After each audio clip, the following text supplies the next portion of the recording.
Hello, all. You're welcome to today's edition of our podcast. It's all about Father's Day. Today, we are here to treat a very important topic, which is the role of a man in a relationship. Specifically, we are looking at what your father didn't tell you. That is what my father didn't tell me, and what our fathers didn't tell us. I have two great personalities with us. I have one, Mr. Kana, who is called Mr. Kunedu, and I have another Elder Asamoah. They are going to give us a brief introduction about themselves and then we'll take it up from there. So, Mr. Kana, can you tell us a bit about yourself? Yes, my name is Kojo Kunedu. Most people who know me as Kana. And again, I've been a person who's been married for about 14 years. I'm blessed with three kids, Just then. two girls and one boy. I have a spouse, Kusuya. It's been a journey, but again, marriage is a good thing. Sure. It's a good thing. So we'll share, we'll learn, and then hopefully it's a blessing to somebody out there. Interesting. How long have you been married? We've been married for 14 years, Wow. last past May, Wow. and it's been a wonderful journey. Interesting. A wonderful journey. That's nice. That's nice. Mr. Samuel? Yo, mm, Yes, sir. Just a yes. brief introduction. So I'm one of someone.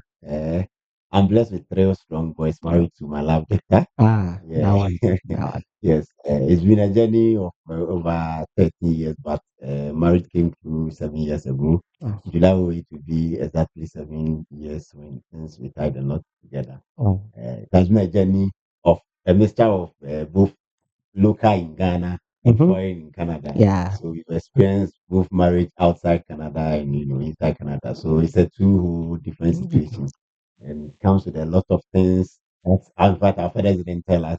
It exists in marriage, and it exists in our life as we are growing up.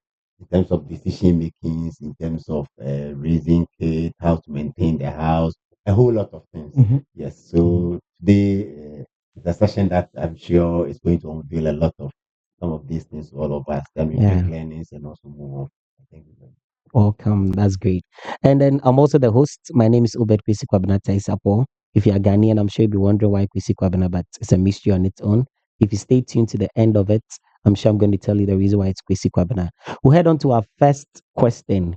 We'll look at something you wish your father told you that about being a man that he didn't. Maybe not intentionally, but probably because of culture and certain settings, he didn't get to tell you. But then pay how long you've lived life, you think and know that if I'd known this earlier, I think it would have helped me in my journey. So just tell us something that you wish your father had told you that he didn't. Who would start with us? I'll start with Mr. Kana. Yeah, All right. I think that's a nice question, and it's a bit loaded, but I'll give you one instance. sure. Um, as a man, know that your word is not final, and I know from the culture we are coming from, and some of us who are older, it may come across as surprising to my fellow men out there. But one thing that you get to know or you get to understand is that marriage principally is two people deciding to go on a course. You may be the leader or you are the leader, but do not take it as whatever you say is the final word. It is always good to seek consensus, especially in marriage. I think I'll share that one. Then we'll pick it up some more. Sure. So when you say culture, which culture is it? Because I know culture is the way of life. So I don't know which particular culture you're talking about. If you can just give us a brief thing about the Good. culture. So basically, so I'm Ghanaian, Okay. originally from Okay. Ghana. Sure. Um, and so I'll speak broadly to the Ghanaian culture. Most often, and in most parts of Ghana, a man, when you go and seek the hand of a lady in marriage, you get this powers or what the expectation of society is. What you say is what should happen. All right. So if we take, for instance, and it's very good speaking to what our daddy didn't say. Um, believe you me, I believe when we talk to our daddies now, and tell them, Daddy, so let's say about school or even about our upkeep. Did you just get up and say, oh, this is what the child is going to do and was law? He's probably going to say, oh, no, I had a conversation with your mom. And then, we came to a decision. Yeah. And in certain circumstances, it may have been your mom's decision or option that they chose, but your daddy is the one that delivered or went about the execution, right? So what we sitting outside as boys did not see was that conversation happening. Most often in our culture, daddy will come and daddy will say, okay, you are going to Infantsipim. Yeah. And that is it. You are going to Infantsipim. But behind the scenes, there may have been a conversation. Why do you want the child to go away? Why don't you let him stay close to us?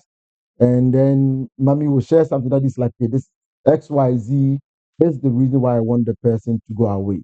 So culture, which is very strong, we come from a male dominated culture. Mhm. And there's a segue to it. I'll touch Yeah. on it. Yeah. If you come to the accounts, Mhm. our mothers have a very important role, right?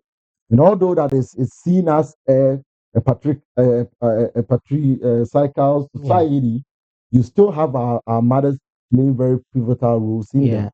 But again, as boys, as men growing up, most often you feel that what you say is what your wife should do or what should run the family should run with. But Mhm. I'm going to be frank with you, and those that know me know that I'm always frank. I'm going to be frank with you. It's not always the case. It is not always the case. Let's hear from our Mr. Emmanuel Samuel. Let's get your take on that. Eh, so let me. Sure. So one thing he didn't tell us, and in fact, I grew up to know, was fatherhood is a lonely place. Number one, Mhm. fatherhood is a lonely place. Number two, fatherhood or manhood, going into manhood, marriage, getting into marriage is a continuous argument set up in different ways. Mhm. So day in, day out, it's going to be different arguments settling up. Yeah. Yes. So number one, fatherhood is a lonely place because uh, from the culture we are coming from, male-dominated culture. Number one, the family, shelter, clothing, everything seems to be the responsibility of the man. Yeah. So your wife, your kids, everybody think you have money. You should provide. Mhm. If you don't provide, it means you are responsible. Exactly. That is one side of life. Mhm. So all of us growing up, when we want money and our father don't give us, we always think our father is so, he's not being responsible. Yeah. We think our mom. But growing up, I got to know you cannot get all the resources. Yeah, that's true. And it's a very difficult place. And again, in marriage, just as I was saying, today argument will come. Even the toothpaste, you may want to push from the bottom because you are buying so that it will last for a long. She will want to just press and go. Yeah, in a hurry, sir. You see that thing. So that one alone can cause a lot of argument within the house. And again, one basic thing, most of the times the food you eat in the house is Mhm. on the taste of the woman. Mhm. Yours may come maybe once in a week or something, but within the week, whatever she wants, she feels like eating. That is what it gets to your table. I guess you are one, so the desires to be one. Yeah. So these are some of the things our father didn't tell us Mhm. growing up, but you got to know. And the very fun thing is you fix a lot of situations Yeah. day in day out. There are issues to solve. There is no that time between fatherhood or manhood. No, at any point in time you're on the go. There are issues that you need to attend.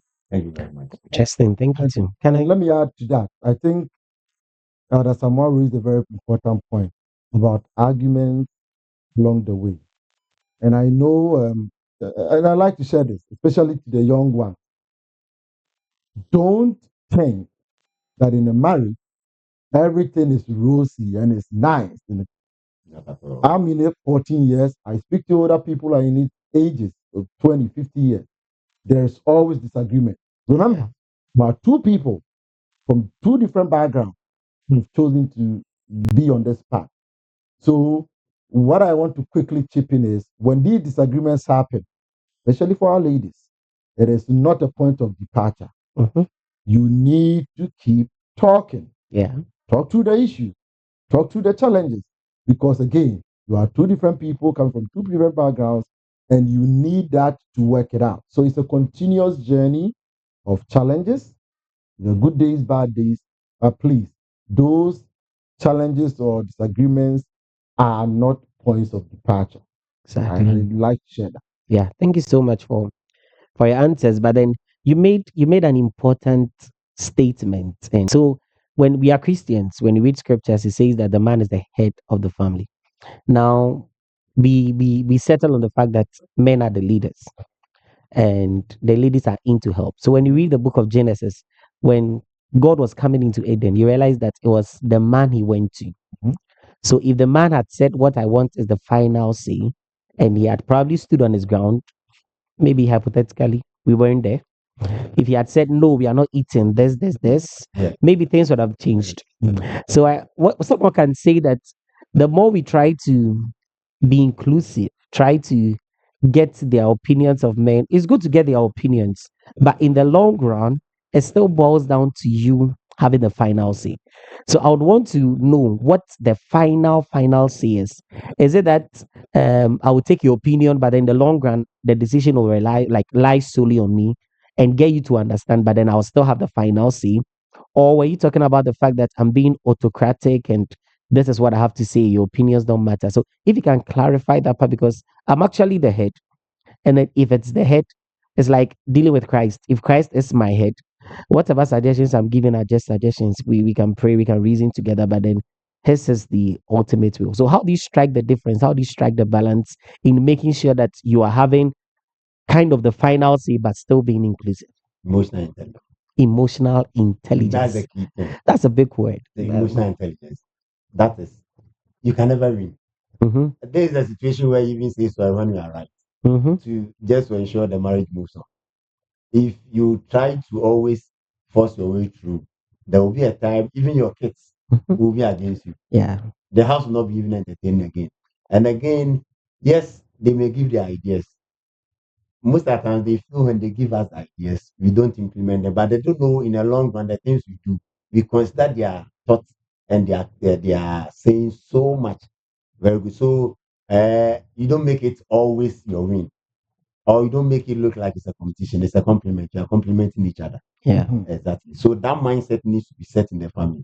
If we are able to set that mindset in the family, there's no way I'm the man. I'm no. Those situations don't come in.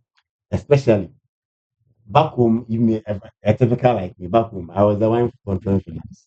You mean like back home, Ghana? Ghana, Okay. I was the one controlling finance. Now I'm not in charge of finance again. Yeah. She's controlling. So those days, if those days I am the man, I am the man was the reason because I was the one paying.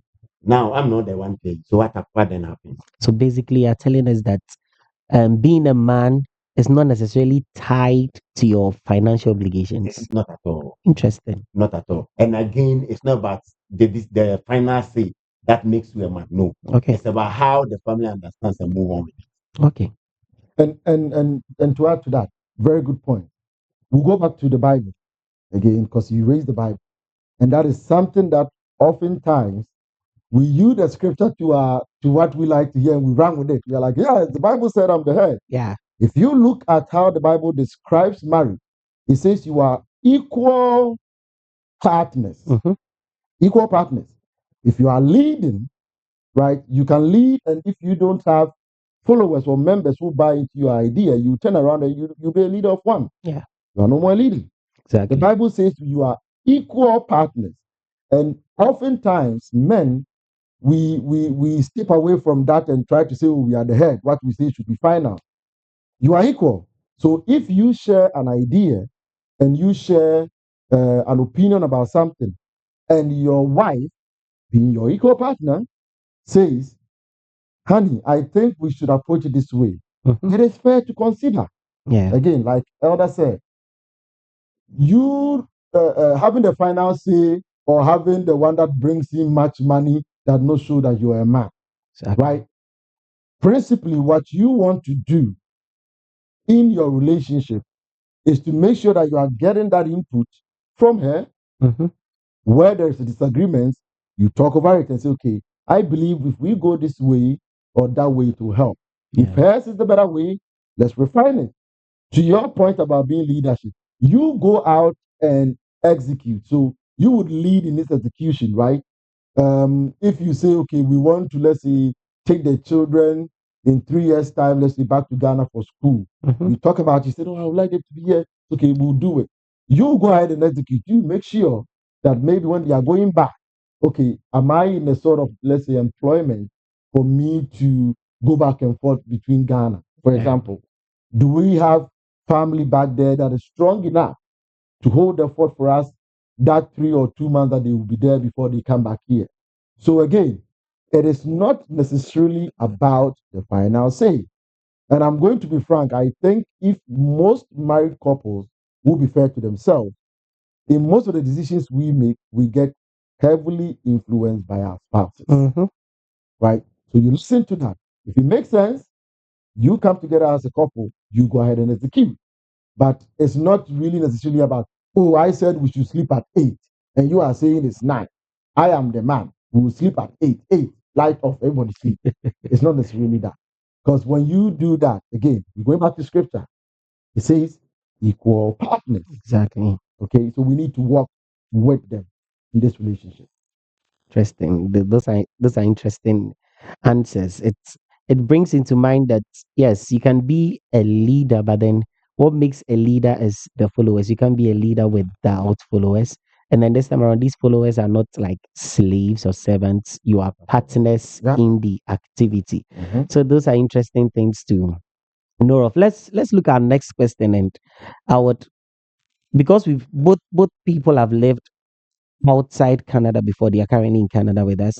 Um, we are just going to strike, let's say, the difference. What were things that probably you knew in Ghana? They are both Ghanaian, so Mhm. we'll be a bit biased towards Yeah. the Ghanaian economy, or let's say the Ghanaian, let's say as a country. What were certain things that you were doing then, or probably things that you saw fathers do that you know that you won't sustain a marriage, it won't sustain a relationship here in Canada, like it will die out instantly. If you can give us some few examples, and it wouldn't necessarily have to be direct experience, but then per your communication with people, what you think has changed and what the differences are. Who would start with? Okay, let me take a stab at this. And full disclosure. When I was in Ghana, I was mostly a single guy. So when I got out of university, I started traveling. So UK, Germany, and then here. So I did not have, and growing up again, when people catch on to this, they're gonna laugh because I was not the guy that was talking to ladies. Wow, I was the chill guy. not a chill guy. I was a little bit on the extreme. I was that wrong. But again, one thing that I would say, and through my life journey, Germany, the UK, what I can say is that one thing that struck me, or I realized that can't work between Ghana and here, is about finances and the earning power. Again, I'm older, so I can share. A lot of the time, the challenges that our old folks faced when they moved out here was when the earning capabilities Mhm, of our spouses or our partners, our wives, got in hand. Because you come into this environment and all of you are working. mhm. Sometimes even the ladies bringing in more. Yeah. And because back home, again, you are the man. And to elders' point, we will typically go out, strive, bring in most of the cash, do most of the heavy lifting on the finance side. It was a given. So you say you think, oh, I should work.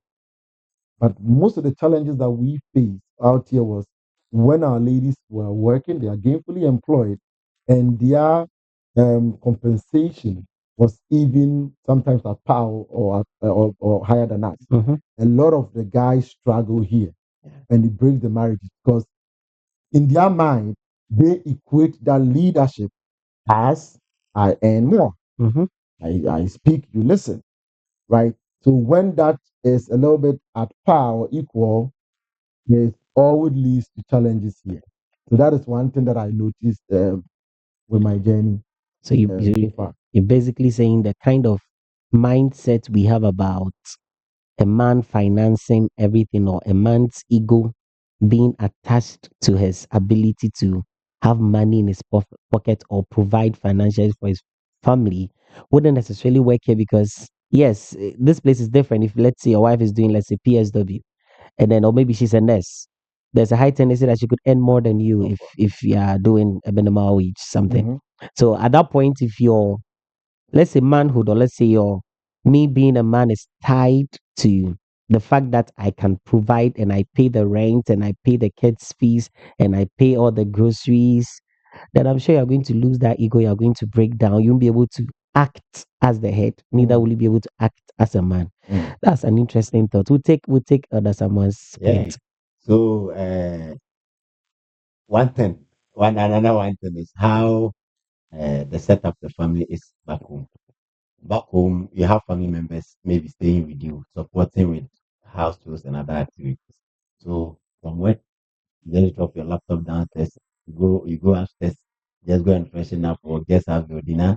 Then someone will come and quickly just come and take it holistically, go down, go and watch them for you. Then you just watch down and just get to bedroom and go and sleep, maybe waiting for your wife. But yeah, it's not like that It's not over like here. No, that. no, no, no, no.